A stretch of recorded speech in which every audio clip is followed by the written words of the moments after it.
Oi pessoal, nós estamos iniciando hoje uma série de vídeos em que nós vamos tratar do tema da composição de um quadro.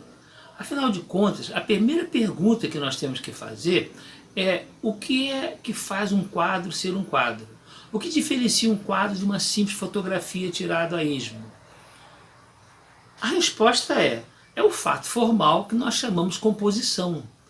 É a estrutura visual autônoma que esse quadro possui e que não está dada pela natureza. Se você simplesmente repete o que está na tua frente, você não está pintando, está registrando visualmente alguma coisa. Mas a composição é muito mais do que isso e tem inúmeros aspectos que nós vamos abordar através de exemplos dos pintores para que fique explicitado o que é esse fato formal. A imagem artística, em princípio, é um fato formal, é uma construção formal. Daí a definição do Paul Klee, que diz o seguinte: a arte é um conjunto de problemas de forma, que eu já falei em outro vídeo sobre isso. Tá? Compor um quadro significa então construir uma forma que é justamente a composição. Falar de composição é justamente falar daquilo que o público ignora completamente. Passa completamente despercebido o olhar do público. O público em geral não tem a menor noção do que seja forma, ou que exista alguma coisa chamada forma com sentido próprio, né? Então, portanto, o objetivo desses vídeos vai ser justamente esclarecer o que é essa forma, o que é uma composição, o que é um quadro. Tá? Então, mas o que então forma, né? Bom, essa pergunta não pode ser feita assim verbalmente. Se ela foi feita verbalmente, o que é forma, é uma pergunta falsa, porque essa resposta não pode ser dada no plano verbal, do pensamento verbal. A forma é uma experiência. Então, qual é a estratégia aqui? A estratégia é justamente aprender a forma por exemplos, desdobrar exemplos para que uma compreensão possa surgir através do entendimento desses exemplos. E isso nós vamos encontrar nas pinturas da tradição, de todos esses séculos e milênios atrás de nós. Tá? Nós vamos pensar quadros aqui, obras ali, e vamos analisando e espero que vá ficando claro o que é o trabalho do pintor. Tá? Não se pode dar uma explicação racional mas da mesma forma para o sentido. Eu não posso me perguntar o que significa um quadro, porque o quadro não é uma linguagem. O quadro é uma experiência. A linguagem não define uma experiência. A linguagem aponta para um sentido intelectual, de certa forma estereotipado, que nós carregamos na cabeça. A linguagem serve como comunicação, como sentido prático, mas a imagem artística ela não funciona dessa maneira. Então, o sentido da forma, ele acontece em duas vias de entendimento. Nós temos duas vias de apreensão e entendimento dos fatos externos a nós, que são o plano da visualidade e o plano da imaginação, respectivamente o plano da abstração e o plano da poética, a forma abstrata e a forma poética. Então, o quadro Derby do Géricault, que nós vamos analisar hoje aqui, ele vai ser abordado segundo esses dois aspectos. Primeiro pelo plano da abstração, segundo pelo plano da poética. Vamos considerar então, em primeiro lugar, pelo campo do plano da abstração. Vamos considerar o plano básico do quadro, o retângulo da tela, né? Sob o ponto de vista da visualidade, o que acontece ali. Estão olhando essa imagem aí, tem um retângulo vazio e tem os vetores visuais. Esse plano visual básico, ele não é inerte, ele não é passivo, ele não é inocente. Muito ao contrário, esse campo é um campo minado, habitado por forças perceptivas que estão embutidas naquele campo. Essas forças, esses vetores, condicionam a visão do campo e o comportamento do olhar. Induzem um comportamento para esse olhar. Eles acontecem tanto sobre as direções abstratas, como no movimento das figuras, dos objetos. Um simples olhar de um personagem dentro de um quadro, ele indica uma direção perceptiva, um vetor. Tá? Então vamos olhar o quadro agora com as forças perceptivas. Não. Vamos descrever o esquema visual. O movimento visual sob a ordenação abstrata e os objetos. O olhar acompanha as duas linhas que vão fechando para o lado direito, uma sobe pelas nuvens e a outra sobe pelo chão, pela sombra do chão, a base dos cavalos, e vão fechar lá justamente aonde? Naquele marco que tem o marco que vai... São dois vetores visuais, A e B, que estão marcados aí, né? Vão encontrar aquele marco sinalizador da corrida no limite do quadro. Quando o olhar alcança esse marco, o olhar literalmente aterriza na realidade concreta, representada, e passa a acompanhar o movimento dos cavalos, que vai em sentido contrário para a esquerda. Quando chega na cabeça do último cavalo, o olhar encontra o único lugar do quadro aberto à sua ação independente e autônoma. Nesse momento, o olhar se dirige em direção ao fundo, e ele é atraído para esse fundo, para aquele vazio ali. O movimento, então, no quadro, ele não vem de nenhum lugar fora do quadro e não vai a nenhum lugar além do quadro, além dos limites da Terra. A ação acontece inteira dentro dos limites do quadro. Então ele acompanha esse movimento para a direita ali, das duas linhas que fecham ali, na direção à direita. Essas duas linhas, em princípio, fecham ali onde está o marco. Quando está o marco, ele entra, se identifica no plano concreto e acompanha o movimento dos cavalos para a esquerda. Quando o cavalo acontece no final do último cavalo, tem aquele vazio ali, onde tem o mar, tem algumas horizontais assim que induzem o olhar lá para o fundo. Então o olhar começa no marco e termina no vazio ali lá para o horizonte. Esse é a dinâmica visual da visualidade aí. Esses são os fatos visuais no campo da forma abstrata. Agora, vamos ver o quadro no plano da imaginação, da realidade poética. O que o quadro nos sugere além do tema? Repara, qualquer forma sugere um sentido que não está ali, que não está dado. Além dela ser um fato visual, ela sugere alguma coisa que não está dado objetivamente ao olhar, mas é uma construção imaginária, uma reverberação interna. A poética, né? O campo visual como extensão. Há um campo aí que está visto aí, que é um vazio, mas não um vazio com vetores visuais. Ele tem um campo assim, incerto, um espaço, coisa parecida. E não é o campo minado. Ele está disponível para receber de modo passivo a ação do pintor, ao contrário do plano básico, abstrato, que é ativo. Sobre esse campo, os objetos, de certa forma, flutuam. Tem o mar, tem as nuvens, o marco, os cavaleiros, etc., que definem momentos de um percurso visual e imaginário. Então o olhar percorre esses momentos e em cada momento o olhar vai repercutindo internamente pelo nosso sentido interno da imaginação e vai aprendendo os atributos desse momento. Por exemplo, o céu é escuro, tempestuoso, parece que cobre o quadro de lado a lado, entendeu? O chão se vazia do chão, o mar sombrio também, de certa forma agitada, os cavalos correndo, o uniforme dos jockeys, o marco está inerte ali, passivo, vazio. Então isso tudo nós aprendemos no sentido interno da nossa imaginação. Nós aprendemos, intelectualmente nós observamos, identificamos os objetos, mas vivenciando os seus atributos, os atributos que não são vistos. Eles são vividos nesse sentido nosso interno imaginário.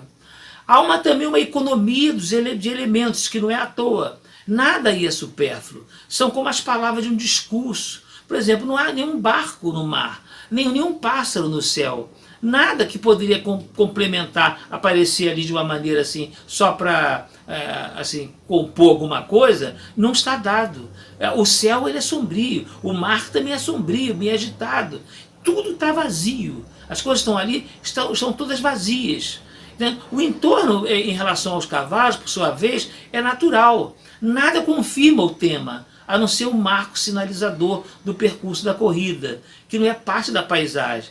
Ele parece, na verdade, ter sido esquecido ali, Parece que ele não ficou largado ali, alguém esqueceu ele ali, ele não tem nenhum adorno, não tem nada, nada que qualifique ele de alguma maneira, ele está nu, sobre um fundo vazio e escuro. Esse marco sinalizador do percurso existe como objeto concreto da corrida e simultaneamente define uma linha abstrata vertical, que é onde começa o movimento do quadro. E é o único elemento estável na composição, é o único momento de repouso no campo visual. Estão vendo o marco aí, né? Entretanto, ele, apesar disso tudo, ele tem um papel fundamental na composição. Por quê? Porque ele participa tanto do plano da abstração como do plano da representação, do plano da poética. É um objeto concreto e também uma linha abstrata que marca o início do movimento do quadro. Mas no final das contas, o que caracteriza uma corrida de cavalos? Nós estamos vendo uma série de elementos aí, tem os cavaleiros correndo, os jockeys, tem o mar meio sombrio, aquele céu meio tempestuoso. O que qualifica? Isso tem alguma coisa a ver com corrida? É claro que não, né? Se nós observarmos essa foto da corrida de cavalos, lá em Epsom mesmo, vamos ver que muito mais coisas além dos cavaleiros estão ali. Agora, o que está em volta dos cavaleiros, de certa forma, vem dar suporte para o sentido da cena, né? Eles não estão... Imagina aqueles cavaleiros correndo ali com um vazio em volta deles, né? Ficaria um estranhamento, uma certa inadequação, né? Então, repara, em todo acontecimento possui um elenco de possíveis periféricos ao tema central, que são variantes desse tema, mas o de Jericó não contempla esse tema, os elementos estão em volta. Alguns desses elementos se situam mais próximos do tema e outros estão mais distantes desse momento central. No caso da corrida aí, o pintor citou os cavaleiros num contexto que não contribui em nada para o tema, mas até relativiza esse tema. Há uma inadequação entre os cavaleiros e o campo em que eles estão inseridos. Assim, o título Corrida de Cavalos apenas no meio tema, não fala nem define o quadro. Os cavaleiros aparecem reunidos como na largada, e não isolados como seria de se esperar. Por exemplo, se você tem uma largada de cavalos, quando eles saem todos juntos, né? Como está nessa outra foto aí. Agora, à medida que eles vão se afastando, eles vão se separando. Na corrida de automóvel também é a mesma coisa, na Fórmula 1 é isso. Você vê os carros juntos saindo da largada e quando chega uns minutos depois, eles já estão um distante do outro, estão separados. Então é uma coisa assim, então não seria o caso de o Jericó fazer essas figuras reunidas, igual na largada, e não isoladas como seria de se esperar, né? O que surge isolado é o grupo. Os cavaleiros individualmente pertencem ao grupo, não estão isolados, né? Então, no caso aqui, os elementos do entorno não são desdobramento do tema, não são evocados por ele, não são determinados. Não há uma relação de causalidade entre os cavaleiros e o próprio tema e o entorno, em torno deles. Esse fato tem uma importância, porque ele libera e permite, libera os objetos e permite a emergência de outras associações para além daqueles atributos que são naturais dos objetos, porque os objetos não estão condicionados pela relação com o contexto. Por exemplo, se você tem a foto, os cavalos correndo, e tem uma arquibancada, por exemplo, pessoas em volta, a cerquinha ali, tudo mais, isso amarra o tema. Esses elementos todos estão ali e não são qualquer, não é qualquer, por exemplo, a arquibancada, né? É a arquibancada daquela corrida ali. Então há uma amarração aí. Nesse caso não tem relação entre uma coisa e outra. Então tanto o mar como o céu, o próprio marco e tudo mais, eles ficam à vontade assim, para sugerir coisas que na verdade não estariam dadas, né? Então os elementos do entorno presentes na composição ganham uma autonomia. Eles sugerem algo por si mesmos, se tornam agentes, são personagens pela sua relação, e não condicionados pela sua relação com o contexto. Então eles as possíveis sugestões que eles podem carregar, eles têm, por exemplo, o céu pode ser quando você pensa em céu, que céu você pensa? Você pensa num céu que seria um céu assim, azul, por aí fora, né? Você não vai pensar num céu específico. Você tem, na verdade, uma certa ideia, imagem estereotipada na cabeça do que são as coisas, né? Então, aqui no caso, esses elementos eles surgem no quadro, sugerindo outras coisas. Tá? Esse fato é importante porque o artista não pode fazer qualquer coisa. Ele não pode ser arbitrário, não pode fazer associações gratuitas. Tudo tem que ter uma motivação, tem que estar ancorado no real. Na verdade, o que acontece aí é que o real, corrida, ele ganha uma amplitude maior. Isso dá para lembrar o Eisenstein, o cineasta, quando ele afirma em relação no cinema, fazendo a montagem, a cena, ele fala o seguinte, que tem que escolher entre os muitos possíveis de um tema em desenvolvimento. É assim que ele fala. Então esses muitos possíveis estão aí. Então quais são esses muitos possíveis da corrida? Você tem um grupo de cavaleiros correndo a cavalo, o que pode acontecer com ele aí? Pode estar correndo por motivação de esporte, perseguição, por susto, por divertimento, é uma viagem, a pressa, a urgência, tudo existe como possibilidade em estado potencial, que pode ser atualizado ou não pelo artista na hora que pinta o quadro. Nesse sentido, se por um lado os cavaleiros com seus uniformes e cavalos puro sangue inglês, eles afirmam o acontecimento tema, por outro lado, as nuvens, o mar sombrio e o ambiente geral sugerem outra coisa. Os cavaleiros podem estar correndo ao encontro de algo ou podem estar fugindo de algo. São duas possibilidades do mesmo tema considerado em si mesmo. Isso significa que, além de disputa, a motivação poderia ser a de fuga, por exemplo, que está entre os possíveis do tema.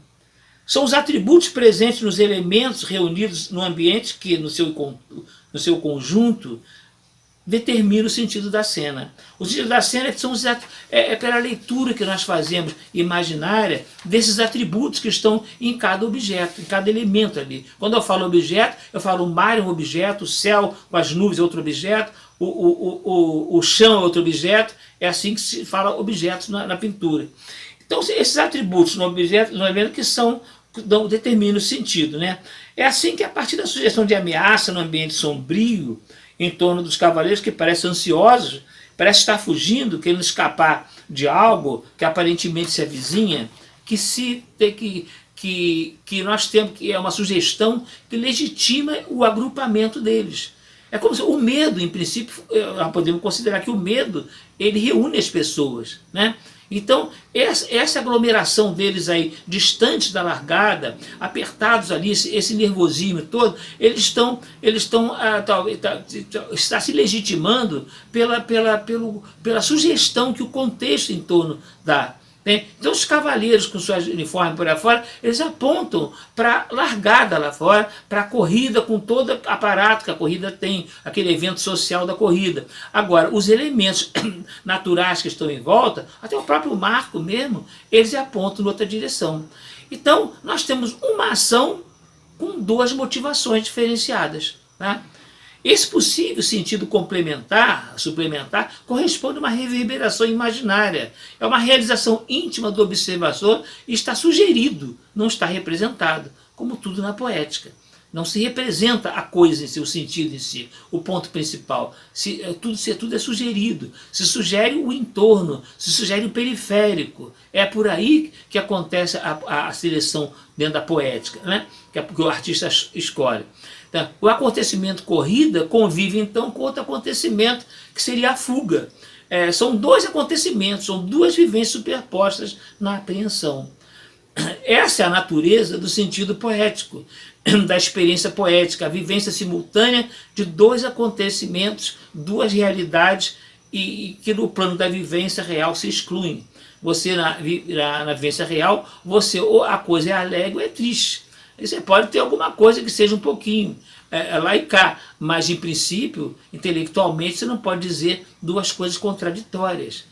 E a poética não. Ela, como disse Otávio Paz, ela diz isto e aquilo. Não diz isto ou aquilo.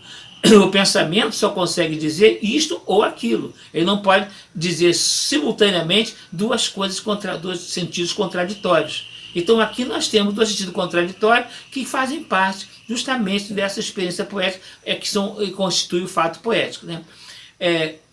Então a vivência do sentido poético corresponde a uma vivência plena e totalizante no plano imaginário. é uma experiência viva, pura, sem a participação do pensamento, que justamente que é o que divide. O fato fundamental da poética é o seguinte: o acontecimento representado não é um acontecimento entre outros acontecimentos, mas é um acontecimento singular e individual. E não há outras corridas. Essa corrida é única. Ela fica no nosso imaginário como uma coisa única. Não, se você pegar várias fotos de corrida de cavalo, elas são uma foto entre outras. Aquela é uma corrida entre outras corridas. Essa corrida aí não, é a única corrida, né? Esse fato da poética foi assinalado por Jean Cohen, que é um estudioso francês. Tá?